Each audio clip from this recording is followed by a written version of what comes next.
how do you keep homeschooling from taking over your life? Hey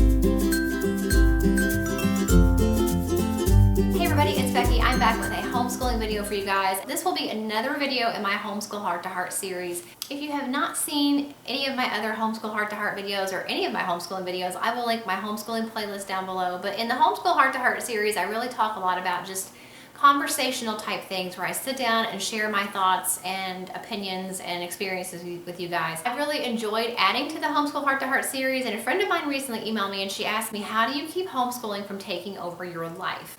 And I thought that was a great topic for a Homeschool Heart to Heart video because it is a concern that I think a lot of us have. And so these are just my opinions and my suggestions to you. Your life is different than my life, and we're all different. We have different situations. We have different kids that we're homeschooling. We have different reasons why we're homeschooling. So everybody's feelings about this are going to be a little bit different, but these are just kind of my tips, my main tips for making sure that homeschooling does not take over your life. Tip number one is to keep lesson planning simple as you possibly can.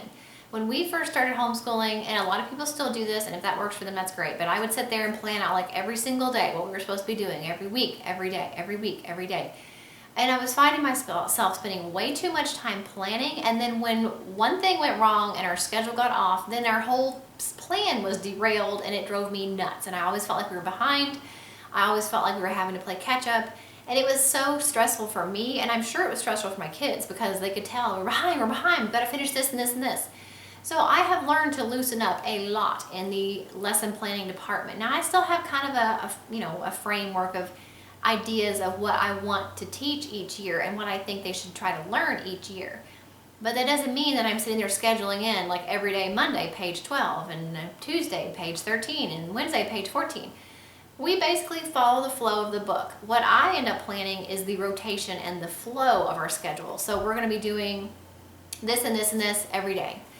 Whatever lesson that happens to be, that'll be what we do. We're going to be doing this and this on Tuesdays and Thursdays. Whatever lesson that happens to be, that's the lesson it is. And so it makes it much easier, much less time consuming it for you as the teacher, that you don't have to sit there and plan out literally every single thing you're doing every single day. And it makes it nice when you do have those days or times when you get behind, or your child is sick and misses a day, and then the next day comes and they're 2 days behind already, and it's too stressful. So I think that really is the main tip, is not to be too strict with your lesson planning. I actually did a video, I think it was last year, of the reverse lesson planning process that I do with my oldest daughter, and I will link that down below. That might help you as well. Now that my younger daughter, her subjects are getting a lot more, she's got a lot more subjects and a lot more work in each subject. We really, though, for the most part, still follow a rotation and a flow of daily activities, but not specific lessons and chapters and pages, if that makes any sense. And I do plan on sharing our homeschool schedule. I'm still making tweaks to it. Yes, I know it's October, but we started mid-August, and it takes a while to figure out like a flow and what's really working and what I need to change as the weeks go by. But I have pretty much gotten really close to it being perfected. And we added a couple things here and there, so that's kind of why we're still tweaking it a little bit. But I will share that with you guys if you're interested. Tip number two is know when to say enough is enough. We all have timelines and things that we would like to get done every day or every week, but you can tell when you're having one of those days where either you are not focused, or you're not feeling well, or your kids are not focused and they're not feeling well, or everybody's just nuts and nobody's paying attention and concentrating, and you just feel like you're beating your head against a brick wall.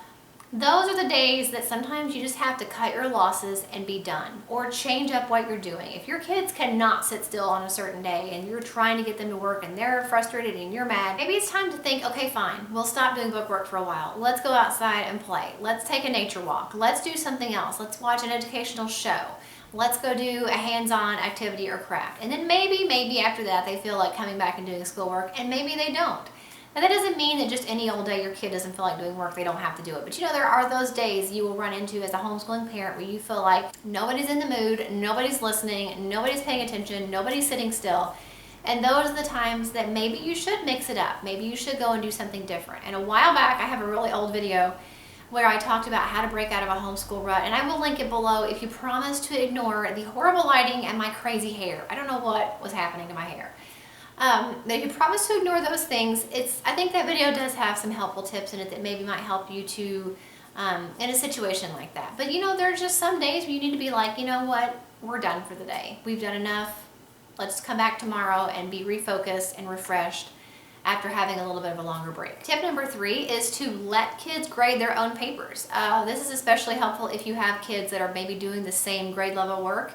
You can read off the answers, they can grade their papers as you go along. If you have an older child that could grade their own papers and can work on the honor system, maybe give them the answer booklet and let them mark their own answers, and then you can still keep the test or the answer booklet with your stuff as a teacher. But when it's time to grade a certain worksheet, working on the honor system, let them grade their own worksheet. It will make things a lot easier for you. Tip number 4 is to make sure that you are allowing time in the day for family fun or family activities. Just as much as your children need you to be present and pleasant and active in their education, they also want those things from you as their parent. Make sure that you're making time for your kids every day that is family time and not just school time.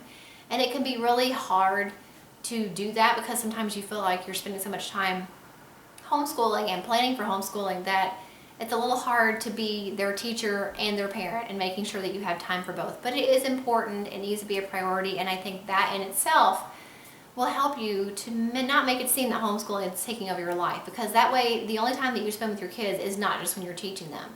You're spending time with them also just having fun and relaxing and being a family. And tip number 5, which is quite possibly maybe the most important tip, is to make sure that you're also making time for yourself every day. Quiet time is important for everybody. It's important for your kids and it's important for you. And especially when you homeschool and you're likely to be together 24/7, it's really important that you have some time every day that is just for you. Even if it's just something small like taking a bath or having the kids do some quiet reading time while you go to your room and read or have a rest or exercise or whatever it is that you like to do that is just your time. It doesn't have to be an all-day event, it can just be an hour, but the kids can benefit from some alone time, from not only from you but maybe any other siblings, and then you will benefit from some time where nobody's talking to you, you're not hearing constant noise. I would recommend turning your phone off during that time, because what's really annoying is when you get the quiet time to yourself and then you get maybe a business phone call or somebody that calls you that you kind of don't want to talk to, but you have to answer it. You end up taking that call and spending your quiet time hour on the phone with this person, and then your kids get up and then you're like, okay, great, where did my time go?